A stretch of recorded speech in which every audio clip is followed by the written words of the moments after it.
ஓம் நமச்சிவாய. திருச்சிற்றம்பலம். சிவாய நமக, சிவசிவாய நமக. என் அன்பு கண்மணி, நீ நீண்ட நாட்களாக காத்திருந்தாய் உன் கைக்கு வர வேண்டிய பணம் வந்து சேரும் என்று. நீ நினைத்தபடி வாழ்க்கையை பாதுகாப்பாக கொண்டு செல்ல நீ சில திட்டங்களை செயல்படுத்தி இந்த முறை நீ நிச்சயம் வெற்றியும் கண்டிருப்பாய். உன் வாழ்க்கைக்கு தேவையான பணமும் இன்னும் 2 தினங்களில் உன்னை வந்து சேரும். அச்சம் கொள்ளாதே. அச்சம் உனக்குள் இருந்தாலும் நான் உன்னோடு இருப்பதை எண்ணி நீ என் ஆற்றலை அதிகப்படுத்திக் கொள். அதை கடந்து வந்துவிடு. நீ என்னிடம் நீண்ட நாட்களாக கேட்டும் உனக்கு தர தடையாக இருந்த காலங்கள் மாறி நீ கேட்டதை பெரும் காலம் எதிர்மறை எண்ணங்கள் எல்லாம் உனக்குள்ளே வராமல் பார்த்து கொண்டால் நீ கேட்டது எல்லாம் வந்து சேரும். உன் மனம் பக்குவப்பட்டு வந்து கொண்டிருக்கிறது. இந்த பக்குவத்தால் நீ செய்ய வேண்டிய அனைத்தையும் வெற்றிகரமாகவே செய்து முடிக்கப் போகிறாய். இரவு பொழுதில் யாரையும் நான் பார்க்க வர மாட்டேன். ஆனால் உன்னை பார்க்க வந்ததற்கான முழு காரணம் என்னவென்று தெரியுமா? நாளை அதிகாலை நீ செய்ய வேண்டிய முக்கியமான ஒரு பணி இருக்கிறது. நீ எனக்காக செய்ய வேண்டும். அது என்னவென்று அறிந்து கொண்டு அதன்படி நீ செய்துவிடு. நிச்சயம் உன் வாழ்வில் பல நல்ல மாற்றங்கள் வருவதற்கு அது நிச்சயம் உனக்கு துணை இருக்கும். நாளை அதிகாலை எழுந்து என்னை நீ வழிபட வேண்டும். நீ எடுத்துக்கொள்ள முயற்சிகள் எல்லாமே நிச்சயம் உனக்கான பலனை தரப்போகிறது. சோம்பலை எல்லாம் விட்டுவிடு. நாளை அதிகாலை எழுந்து நீ எனக்காக ஒரே ஒரு வழிபாடு செய். என் முன்னால் தீபம் ஏற்றி, அகன்ற தீபம் ஏற்றி, எனக்கு பால் பாயாசம் வைத்து என்னை தீபமேற்றி என்னை வணங்கு. உனக்கான வேண்டுதல்களை நான் உன்னிடம் வந்து சேர்த்து விடுவேன். நீ சிரத்தையாக என்னை வழிபட உன்னை வருத்தி கொண்டு நீ செய்ய வேண்டாம். நீ என் மீது கொண்ட அளவற்ற பக்தியே எனக்கு மிகவும் சந்தோஷத்தை தருகின்றது. அந்த பக்தி மட்டுமே எனக்கு போதும். அந்த பக்தியோடு சேர்த்து நீ என் மீது கொண்ட நம்பிக்கை எனக்கு மிகவுமே ஒரு சக்தியை அளிக்கிறது. இன்று உன் வேண்டுதலுக்கு நான் ஏதாவது ஒரு ரூபத்தில் பதில் தருவேன் என்று சொல்லியிருந்தேன். அதுபோலவே நானும் உனக்கு ஒரு சிறந்த பதிலை சொன்னேன். அதை நீ கவனித்தாயா என்று எனக்கு தெரியவில்லை. உன்னுடைய வேண்டுதலில் முக்கியமான வேண்டுதலுக்கான பதிலை நான் சொன்னேன். கவனித்தாயா?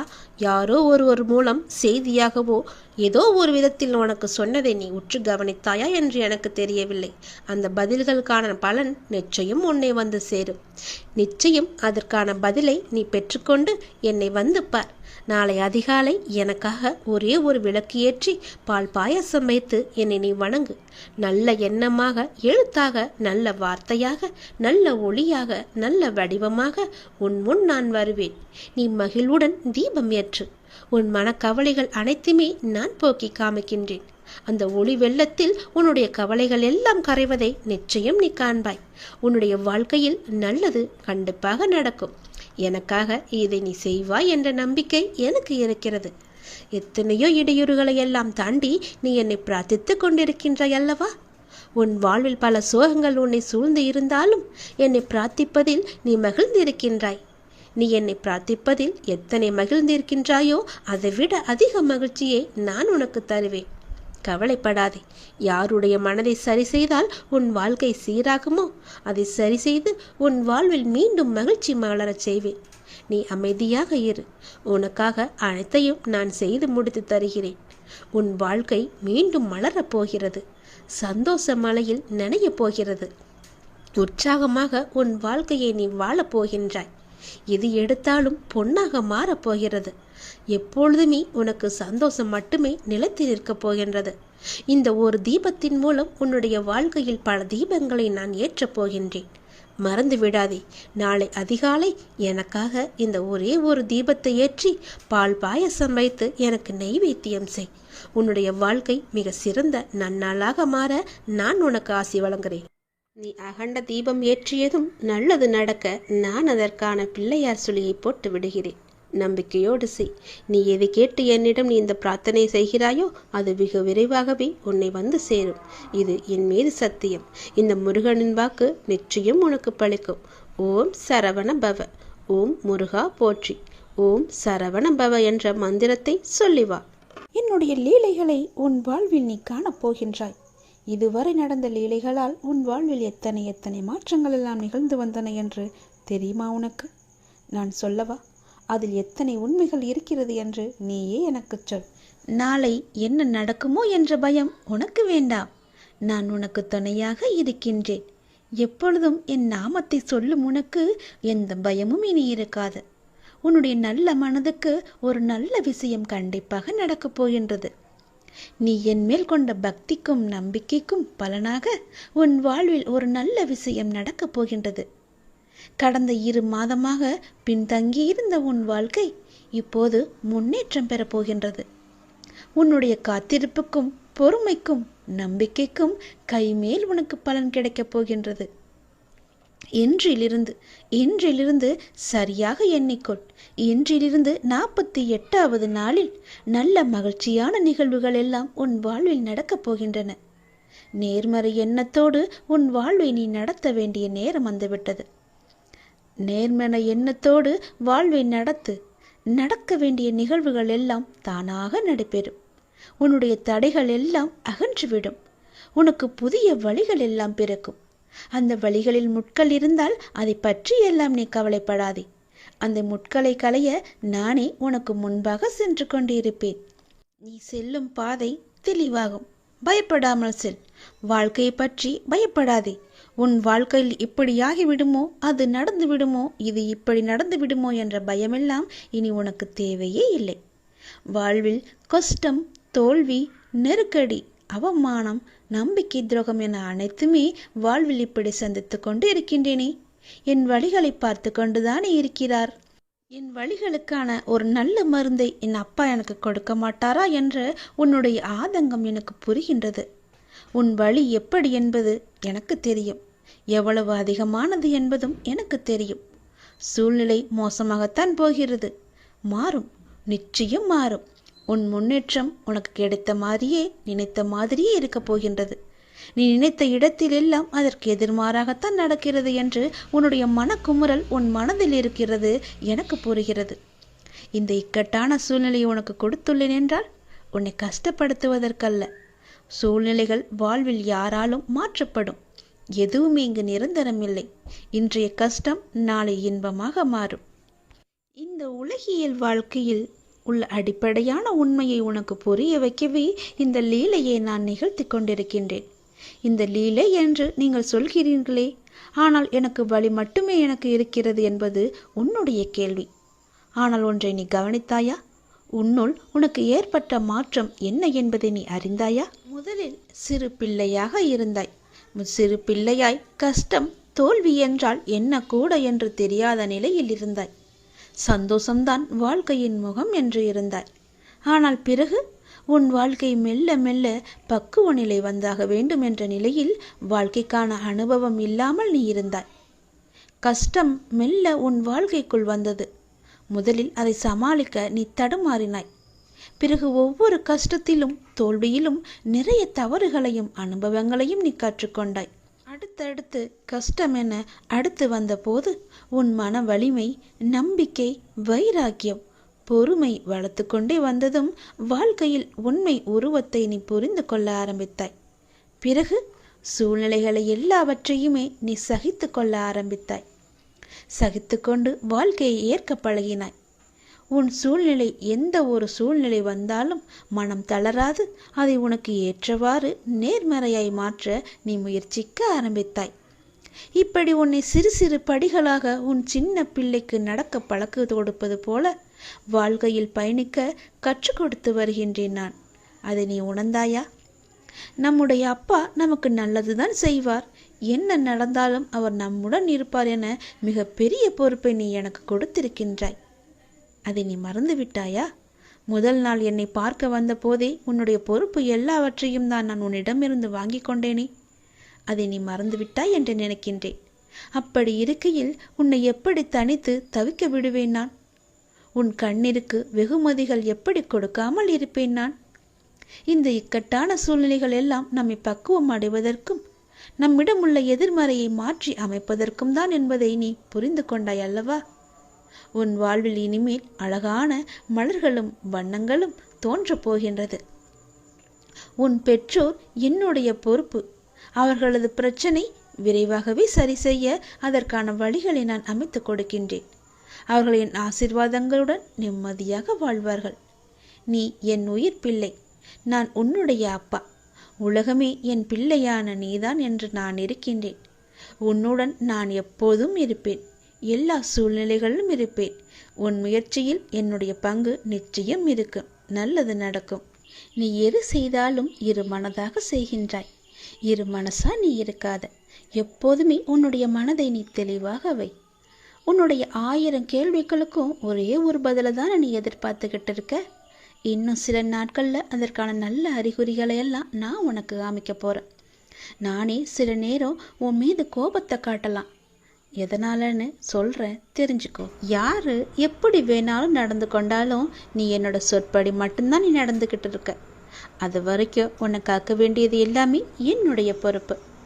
உன்னை காக்கும் பொறுப்பில் சில நேரம் நான் உன்னிட்ட சிறிது கடுமையாக நடந்துப்பேன். அப்படி நடந்து கொண்டிருக்கும் நேரத்தில் அது ஒரு தந்தையா உன் தன் பிள்ளைய வழி நடத்ததான்னு நீ தெரிஞ்சுக்கோ. என்ன அப்பா என் மீது இவ்வளோ கோவப்படுவார், இவ்வளோ கஷ்டப்படுத்துகிறாருன்னு கவலைப்படாத. என் மீது கோபமும் படாத. அதே நேரம் நீ தடுமாறும் போது தாங்கி பிடிச்சிக்குவது யாருன்னு பாரு. யாருடைய கையின்னு ஒரு நிமிடம் நிமிந்து பாரு. அது நானாக தான் இருப்பேன். உன்னை காக்கும் பொறுப்பில் நான் தான் இருக்கேன். உன்னை பத்திரமா பாதுகாத்து ஒரு பொறுப்பான பிள்ளையா உன்னை உயர்த்தி வாழ வைக்கத்தான் இது எல்லாம் நடந்துக்கிட்டு இருக்கு. உன்னை உயர்த்தி வாழ வைக்க வேண்டியது நீ முழுமையாக நம்பிக்கிட்டு இருக்க இந்த அப்பாவோட பொறுப்பு. 1000 கேள்விகள் உன் மனசுக்குள்ளே ஓடிக்கிட்டு இருக்குன்னு எனக்கு தெரியும். அப்படி 1000 கேள்விகள் உனக்குள் ஓடிக்கொண்டிருந்தாலும் அவற்றுக்கெல்லாம் ஒரே விடையால் என்னால் பதில் சொல்ல முடியுமான்னு தானே நீ ஒரு பதிலை தேடிக்கிட்டு இருக்க. உன்னால் ஒரே பதில் சொல்ல முடியும்னு நீ வச்சுக்கோயேன். ஒரு முக்கியமான ஒரு பிரச்சனை, அதற்கு நீ விடை கண்டுபிடிச்சிட்டின்னா அந்த 1000 கேள்விகளும் காணாமல் போயிடும். உன்னுடைய அந்த முக்கியமான பிரச்சனைக்கு விடையும் கிடைக்கும். உன் மனதை வருத்தம் அத்தனை கேள்விகளுமே மறைஞ்சு போகும். இன்னைக்கு உனக்கு சில நல்ல நல்ல அறிகுறிகள் எல்லாம் தென்பட போகுது. அது உன் மனசுக்கு மிக மகிழ்ச்சியான தருணமாக இருக்க போகுது. நீ என்ன வேண்டும்னு நினச்சியோ அது படியே நடக்க போகுது. ஒரு நல்ல அறிகுறியை இன்னைக்கு நான் உன் கண் முன்னாடி காமிக்க போகிறேன். அது நிச்சயம் நடக்கும். நீ இழந்தது எதுன்னு உனக்கு தெரியும் இல்லையா? எனக்கும் தெரியும். கவலையப்படாத. இனி இழப்பதற்கு ஒன்றுமே இல்லைன்னு நீ வருந்தும் போது அதை புரிஞ்சுக்கோ. இனி பெறுவதற்கு நிறையா இருக்குதுன்னு. ஏன்னா இதுவரை இழந்ததை இனிதான் நீ பெற போகிற. அதன் ஆரம்பமாகத்தான் என்னுடைய அன்பை நீ இன்னைக்கு போட்டிருக்க. இனி எல்லாமே நிச்சயம் உன்னை தேடி வரப்போகுது. ஏற்கனவே நீ இழந்து விட்டதால் இந்த முறை எப்படி இழுக்கக்கூடாது என்பதை நல்லா புரிஞ்சு அதை பத்திரமா வச்சுக்கொள்ள போகிற. ஏனென்னா இனி உன் வாழ்க்கையில் பெரிதா, மிக பெரிதா நல்ல நல்ல மாற்றங்கள் எல்லாம் வரப்போகுது. ஒரு சிறிய இழப்பின் மூலம் அந்த அனுபவத்தை கொண்டு இதை நீ எப்படி பத்திரமாக பாதுகாத்து வைக்கணும்னு நல்லா தெரிஞ்சு வச்சிருக்க. அது போலவே நீ பாதுகாத்து வச்சுக்கோ. உன் தேவைகளை எல்லாம் நிறைவேற்றும் அளவிற்கு உனக்குள்ள தைரியத்தை மிக அதிகமாகவே நான் அனுப்பிச்சி வச்சிருக்கேன். அதை நீ தான் புரிஞ்சுக்கணும். அது படிதான் நீ நடந்துக்கணும். அனைத்துமே உன்னை வந்தடையும்படி நான் மாற்றி காமிக்கின்றேன்.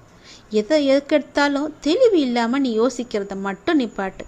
எல்லாத்துக்குமே ஒரு குழப்பத்தோடு நீ இருக்க. இது நடக்குமா, இதை நம்ம செய்யலாமா, இப்படி போகலாமான்னு ஏதோ ஒரு கேள்விக்குறியை போட்டு உன் மனசுக்குள்ளே குழப்பிக்கிட்டே இருப்பதனால தான் எந்த ஒரு காரியமும் உனக்கு கைகூடி வரமாட்டேங்குது. தைரியமாக போ. இது நடக்கும். இது நம்மால் நிச்சயமாக முடியும். இதை என்னால் செஞ்சு காட்ட முடியுன்ற தைரியத்தோடு நீ போய்ப்பார். உனக்கு நிச்சயம் உன் தேவையெல்லாம் நிறைவேறி நீ வெற்றி பெறுவதை நீயே கண்கூடா பார்ப்ப. உனக்குள்ளதான் தைரியமாக நான் இருக்கேன்ல, நிச்சயம் அதை நீயே புரிஞ்சுப்போ. உன் வாழ்க்கை ஒளிமயமாக மாறப்போகுது. சந்தோஷம் நிலச்சி நிற்க போகுது. நான் உனக்கு ஒரு பரீட்சை வைக்கப் போகின்றேன். அந்த பரீட்சையில் நீ தேர்ச்சி பெற்றுதான் ஆக வேண்டும். தேர்ச்சி பெற்றால்தான் நான் கொடுப்பதை உன்னால் முழுமையாக அனுபவிக்க முடியும். இந்த முருகனின் வாக்கு நிச்சயம் உனக்கு பலிக்கும். தேர்ச்சி பெறுவாயா? வாழ்வில் உனக்கு என்ன இல்லை? எல்லாம் இருக்கின்றதே. சந்தோஷம் என்று நினைத்துக்கொள். எல்லாம் சந்தோஷமான சூழலாய் உன்னை வந்து சேரும். நிம்மதியாய் இருக்க வேண்டும். நினைத்தால் எதையும் எந்த சூழ்நிலையும் உன்னை விடவும் நீ உன் உயிராய் தவம் இருக்கும் உன் அப்பாவை விட பெரிது எதுவும் இல்லை. நமக்கு வரும் கஷ்டங்களை நம்மால் தாங்க முடியும் என்ற மென்மையாய் உன்னிடம் சொல்லிக்கொள். உனக்கு பரீட்சை வைக்கிறேன் என்று நீ நினைப்பது சரிதான். எதற்கு அந்த பரீட்சை என்று நீ என்னிடம் கேட்கலாம். உன்னை ஒரு இடத்தில் இன்னொரு இடத்திற்கு உயர்த்த பல விஷயங்களை நீ கற்று தேர்ந்தவை. அதை நீ உன் புதிய நிகழ்வுகள் எப்படி அதை செயல்படுத்தப் போகிறாய் என்பதை நான் கண்கூடாக பார்க்க வேண்டும். அதற்கு நீ தயாராகிவிட்டாயா என்று பார்ப்பதற்காகத்தான் இப்பொழுது உனக்கு அந்த பரீட்சையை வைக்கப் போகிறேன். அதற்காக எவ்வளவு காலம் என்று நீ நினைப்பது சரிதான். ஆனால் முழுமையான முறையில் ஒன்றை தயாரித்தால்தான் அது நல்ல முறையில் இருக்கக்கூடும். அது நீண்ட காலத்திற்கு உன் கூடவே வரும். அது நல்ல முறையில் இருக்க வேண்டுமென்றால் நான் உனக்கு இந்த வைக்கும் பரீட்சையில் நீ தேர்ச்சி பெற்றுதான் ஆக வேண்டும். நான் இப்படி செய்வதற்கு காரணம் உன்னை நீ இன்னும் சிறிது மாற்றிக்கொள்ள வேண்டும் என்பதற்காக. எனக்கு புரிகிறது, நீ உனக்குள்ளே சண்டை அடித்து கொண்டிருக்கின்றாய், எது சரி எது தவறு என்று. தவறு என்றால் அதை மாற்ற நீ உன்னிடத்திலேயே யுத்தம் புரிந்து கொண்டிருக்கின்றாய். இந்த நிலையற்ற சூழலெல்லாம் நிறைவான நிலையுள்ள வாழ்க்கையை உனக்கு கொடுக்கத்தான் நான் இந்த குழப்பமான மனநிலையை உனக்கு கொடுத்து கொண்டிருக்கின்றேன். இந்த குழப்பத்தை கண்டு நீ பயந்து விடாதே. எதிர்காலம் எப்படி இருக்குமோ என்று பயத்தில் நீ இருந்து விடாதே.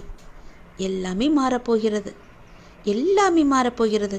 உன்னுடைய கஷ்டங்கள் எல்லாமே மாறப்போகிறது. உன்னுடைய துன்பமான வாழ்க்கை எல்லாமே மாறப்போகிறது. உன் குழப்பமான மனநிலை எல்லாம் மாறப்போகிறது. விரைவாகவே மாறும். உனக்கான அழகிய வாழ்க்கை உன்னை தேடி வந்து கொண்டிருக்கின்றது. என் கரம் கொண்டு அதை நான் உனக்கு கொடுக்கப் போகிறேன். அதில் எல்லா செல்வ வளங்களும் நிறைந்திருக்கும்படி நான் உனக்கு தரப்போகிறேன். நல்ல பெயரும் நல்ல குணமும் பெற்ற என் குழந்தை மென்மேலும் வளர்ந்து சிறப்புடன் வாழப்போகிறது. நிம்மதியான மகிழ்ச்சியான வாழ்க்கை அங்கு இருக்கப் போகிறது. நிலைத்து நிற்கும் உன் செல்வ வளங்களை எல்லாம் பெற்று சீரும் சிறப்புமாக நீ வாழப்போகின்றாய். நான் உனக்கு கொடுக்கும் இந்த அழகிய வாழ்க்கை நான் ஆசீர்வதித்து கொடுத்தது. அப்படி அந்த வாழ்க்கையை நீ வாழ வேண்டும் என்றால் இப்போது நான் வைத்திருக்கும் பரீட்சையில் நீ தேர்ச்சி பெற்றுதான் ஆக வேண்டும். எல்லாவற்றையும் கொடுத்து இப்படி என்னை ஒரு குக்கியில் இழுத்து விட்டாயே சாயப்பா என்று நினைக்கலாம். உனக்கு ஏற்கனவே சொன்னது போலத்தான், நீ இன்னும் பக்குவப்பட வேண்டியிருக்கிறது. நீ இன்னும் உன்னை மாற்றிக்கொள்ள வேண்டியிருக்கின்றது. அதற்கான சிறு வழிதான் இது. நிச்சயம் உன் வாழ்க்கை அழகாக மாறும். இதில் மட்டும் தேர்ச்சி பெற்றுவிடு, நான் பார்த்துக்கொள்கிறேன். நீ என்னை காண வருவதற்கான முதல் ஏற்பாடுகளை எல்லாம் செய்துவிடு. ஏனென்றால் உன் துன்பங்கள் எல்லாம் முடிந்துவிட்டது. உன் கர்மாக்கள் எல்லாம் முடிந்துவிட்டது. உன் பொறுமைக்கான பலன் கிடைக்கப் போகின்றது. திருச்செந்தூர் வந்து என்னை சந்திக்க நீ முதல் அடியை இன்று நீ எடுத்து வை. அதற்கான ஏற்பாடுகளை எல்லாம் செய், நான் பார்த்துக்கொள்கிறேன். விரைவில் என்னை வந்து நீ பார்க்க வேண்டும். நான் உன்னை சந்திக்க ஆசைப்படுகிறேன். என்னுடைய ஆசையை நிறைவேற்றுவா என்ற நம்பிக்கையில் நான் உனக்காக காத்திருக்கின்றேன். உன்னோடு நான் மனமிட்டு பேச வேண்டும். என்னிடம் பேச நீ தயாராக இருந்தால் இப்போது என் ஆலயத்தை நோக்கி வருவதற்கான ஏற்பாடுகளை எல்லாம் நீ செய். ஒவ்வொரு முறையும் நான் உன்னிடம் வருகின்றேன். ஆனால் இந்த முறை நீ என்னிடம் வர வேண்டும் என்று நான் ஆசைப்படுகிறேன். தயவு செய்து நீ என்னை வந்து சந்தித்து விட்டு போ. நான் உன்னிடம் மனமிட்டு பேச வேண்டும். உன்னை பற்றிய நிறைய செய்திகளை என் மனதிற்குள் போட்டு புதைத்து வைத்திருக்கின்றேன். மிக மகிழ்ச்சியான செய்திகளை எல்லாம் உன்னிடம் சொல்வதற்காக காத்து கொண்டிருக்கின்றேன். உன் வாழ்க்கை இதுவரை எப்படி இருந்ததோ இனி எப்படி இருக்காது. உன் வாழ்க்கை இனி நன்றாகவே இருக்கப் போகிறது. ஏற்றம் பெறப்போகிறது. அடிமேல் அடியாயிருந்த துன்பங்கள் எல்லாம் மாறி நீ எடுத்து வைக்கும் ஒவ்வொரு அடியும் மகிழ்ச்சியான ஒன்றிற்கு வழிகாட்டப் போகிறது. ஏனென்றால் இன்னும் உன் வாழ்வில் எல்லாம் நல்லதே நடக்கப் போகின்றது. ஏன் வாழ்கின்றோம், இந்த வாழ்க்கையே வேண்டாம் என்று எதிர்மறை எண்ணங்களோடு நீ முடிவெடுத்து விட்டாய். அந்த வாழ்க்கை புத்தகத்தில் பல சுவாரஸ்யமான பக்கங்களை நான் பின்னால் வைத்திருக்கின்றேன். அதை நீ பார்க்க மறந்து விட்டாய். இன்னும் நீ அந்த பக்கத்தை திருப்பி பார்க்கவே இல்லை. கொஞ்சம் காலம்தான் இருக்கிறது. அதற்குள் நீ பொறுமை இழந்து விட்டால் நான் என்ன செய்வது? பல மகிழ்ச்சியான தருணங்களை அதில் வைத்திருக்கின்றேனே. கொஞ்சம் பொறுமை காத்து கொள்ள மாட்டாயா? இப்போது என் ஆலயத்துக்கு வருவதற்கான முதல் ஏற்பாடுகளை செய். பிறகு எல்லாவற்றையும் கொஞ்சம் கொஞ்சமாக நான் உனக்கு புரிய வைக்கின்றேன். உனக்கு எதை எப்போது தர வேண்டும் என்று நான் ஏற்கனவே தீர்மானித்து விட்டேன். அது நிச்சயம் உன் கைக்கு கிடைக்கும். கிடைக்காமல் போன ஒன்றுக்காக இனி நீ வருந்தாதே. அதை பற்றி நீ சிந்திக்காதே. போனது போகட்டும். இனி வரப்போவதை பார். அந்த வரப்போவது என்ற ஒன்று எப்படி இருக்கப் போகிறது என்று பார். நிச்சயம் பல மடங்கு அதிர்ஷ்டத்துடன் அது உன் கையில் வந்து சேரப்போகின்றது. நீ எதிர்பார்க்கும் நன்மைகள் எல்லாமே ஒவ்வொன்றாக நடக்கப் போகின்றது. அதில் பல துன்பங்கள் சில முடிந்து விட்டது. எந்த துன்பத்திலும் நீ என் மீது கோபமோ வருத்தமோ கொள்ளாமல் வாழ்வை புரிந்து பொறுமை காத்தாய் அல்லவா? அதற்கான பலன் நிச்சயம் உனக்கு கிடைக்கப் போகின்றது. உனக்கு வரும் எதிர்மறை சிந்தனைகளுக்கு நீ இடம் கொடுத்து விடாதே. அதை மட்டும் இப்போது நீ செய்தால் போதும். உனக்கான புதிய சூழல் ஆரம்பமாக போகின்றது. பல நன்மைகள் உனக்கு நடக்கப் போகின்றது. உன் வாழ்வில் இனி எல்லாமே நல்லதாகவே நடக்கப் போகின்றது. அதற்கான முதல் அச்சாணியாக நீ என்னை நோக்கி வர வேண்டும். என்னிடம் வந்து நீ பேசு. அதற்கு முன்பாக நான் உன்னிடம் பலவற்றை கூற வேண்டும். நான் சொல்வதை கொஞ்சம் காது கொடுத்து கேட்டுவிட்டு போ. உன் வாழ்வில் பல இன்னல்கள் மறைந்து துன்பங்கள் மறைந்து சந்தோஷம் இருக்கும்.